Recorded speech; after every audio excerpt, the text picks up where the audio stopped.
As the host country of the Pacific Islands Forum Fisheries Agencies, Solomon Islands is very happy to join our organization, celebrate its 40th anniversary of existence and its achievements. FFA, as a regional organization, plays a very vital role to the region. And being here in Solomon Islands, we are privileged and honored to host FFA on behalf of all 17 member countries in the region.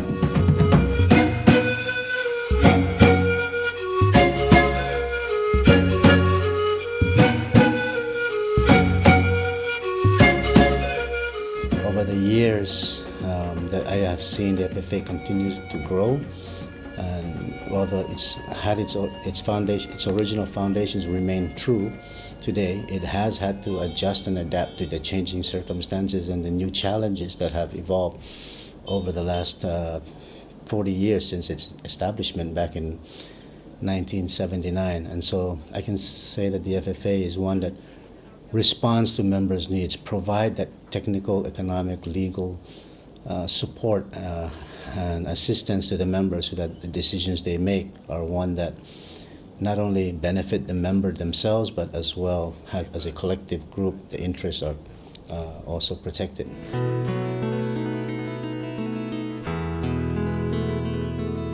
In July 1979, the Forum Fisheries Agency was established by International Convention in Honiara, Solomon Islands. Membership was open to all Forum member countries. The establishment of FFA followed a UN-sponsored development in the law of the sea, which recognized the sovereign rights of coastal states in their extended jurisdiction in the form of exclusive economic zones, which extends to 200 nautical miles from the shore. FFA's mission is to enable our member countries to work together to sustainably manage and develop our tuna resources in order to maximize social and economic benefits for our people. And this work is fundamental. Over $500 million is the revenue that our Pacific nations receive from our fisheries resources. And over 30% of the global supply comes from our FFA members' waters. In addition to that, this is the only region where all major tuna stocks are biologically healthy. And you compare that with other regions where some of the stocks are either overfished or overfishing is occurring. So the sustainable management and development of our resources is key to the health and wealth of our people, and it's also key to our country's self-reliance. From its humble beginnings with only a handful of staff and 10 members, FFA has grown into an organization with over 90 staff and 17 member countries. While the organization has grown over the last 40 years, it hasn't been without its challenges. However, there have been major achievements and milestones, ones that the agency can be well proud of. FFA's 40th anniversary is an opportunity to celebrate the outcomes of the work over the last 4 decades and to sincerely thank and honor the people who have contributed to the success of the organization. There have been several building blocks over the years, and this includes the strengthened bargaining power of our countries that started in the 80s through negotiations of the Fisheries Treaty with the US, and also over the years negotiations with our fishing partners at a bilateral level or even at a regional level in the Western Central Pacific Fisheries Commission. Also the establishment of the minimum terms and conditions for access into our waters so that our countries are not played off against each other, the adoption of the NUA Treaty and its multilateral subsidiary agreement to better collaborate on surveillance and enforcement so that we are making the best use of our limited resources. Other major achievements include the establishment of the Western and Central Pacific Fisheries Commission, the adoption of the Drift Nets Convention to ban the use of drift nets. In 2019, members made the milestone decision to adopt working conditions for crew on fishing vessels to ensure safe and decent working conditions. Another key decision included the adoption of the regional longline strategy to assist, amongst other things, to ensure the economic viability of domestic longline fleets.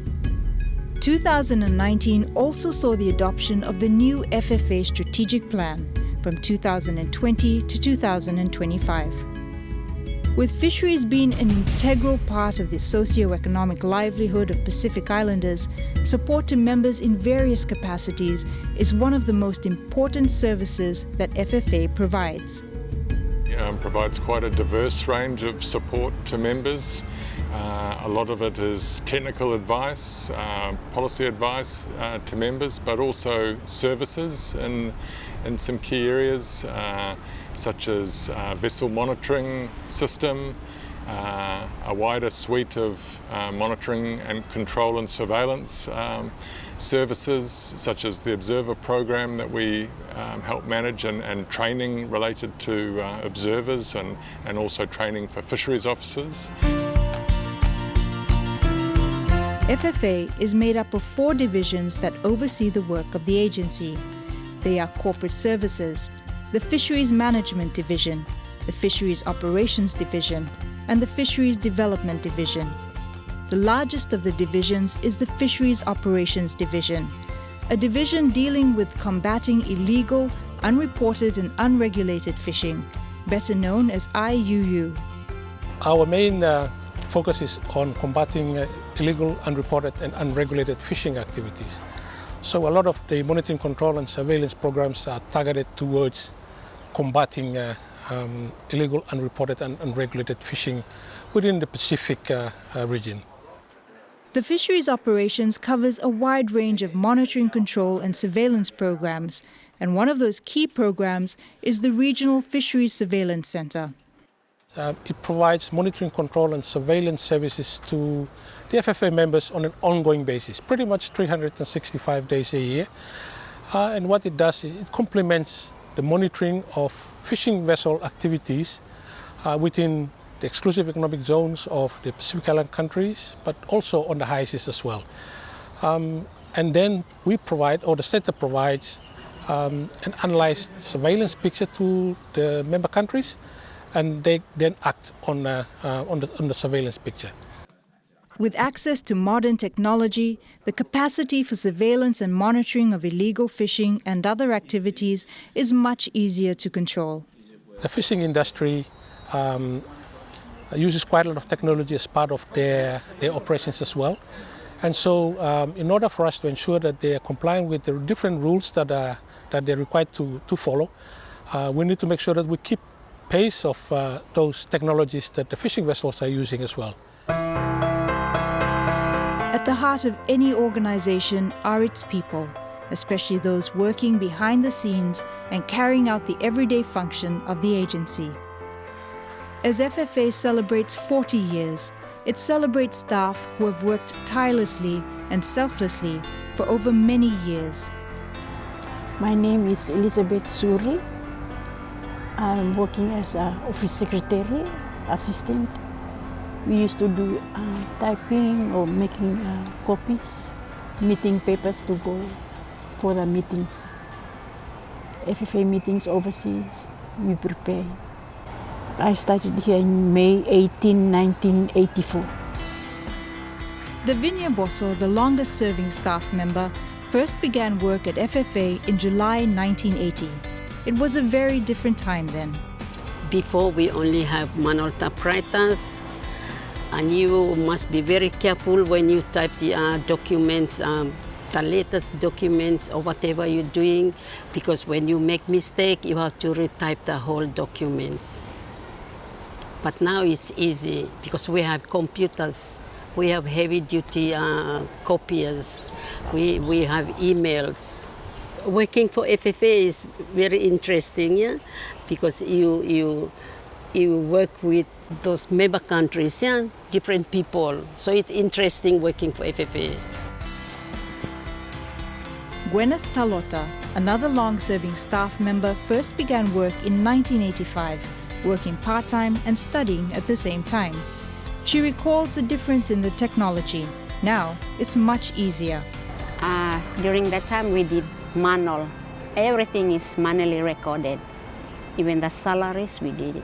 And then we use calculators to calculate all manually. It's very slow. Ramesh Chan joined FFA in 1991. From working in IT support services, he's now the manager of the vessel monitoring system. I really enjoy my work because that has kept me 28 years here. So I'm surprised at myself, like initially when I was offered this position, it was only for 2 years.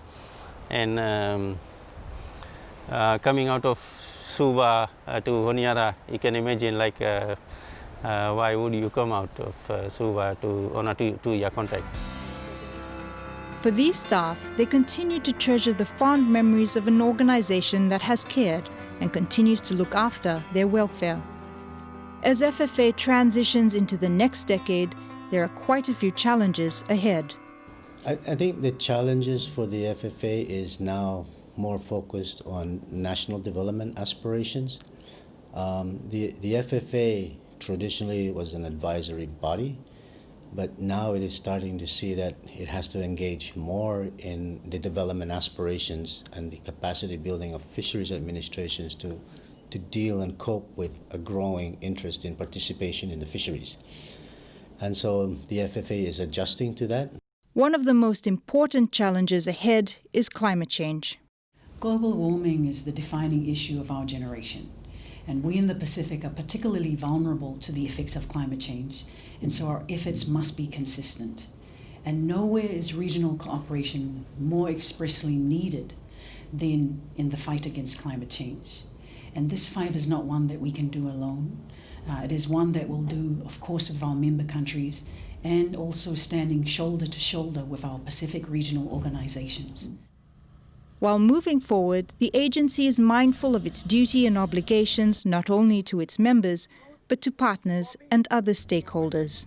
FFA has a clear mandate to build national capacity and strengthen regional solidarity around the sustainable utilization of our tuna fisheries resources. And key to that work have been the partnerships that have been developed over the years. I have a lot of confidence in the FFA Secretariat and the agency itself in terms of supporting the members. It's been around for 40 years, and I think it's going to be around for another 40 years. What lies ahead for FFA is continued positive progress. Regional solidarity has been the platform for our success, and that will certainly continue. Also, the key goals of combating illegal fishing and maximizing social and economic benefits. And more than ever, empowerment is top of mind for our work. It is underlined in the new mission for our strategic plan that we ensure we have all the tools in place for our Pacific people to shape a successful Blue Pacific future. It is significant work, it is challenging work, but it is welcome work.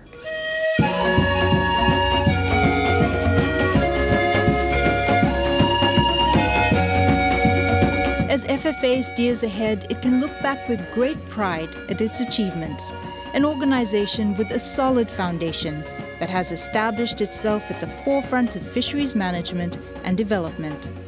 As it navigates its way into the next decade, it can be proud of the tangible results it has achieved, results that will remain to protect and safeguard the interests of all its members. On behalf of the government and people of Solomon Islands, I assure you, Director General, and your staff of our unwavering support of our organization, the Foreign Fisheries Agency, as we navigate the waters of future years. Let me now wish FFA a blessed and successful 40th anniversary commemoration. May God bless the Foreign Fisheries Agency, and may God bless Solomon Islands from shore to shore.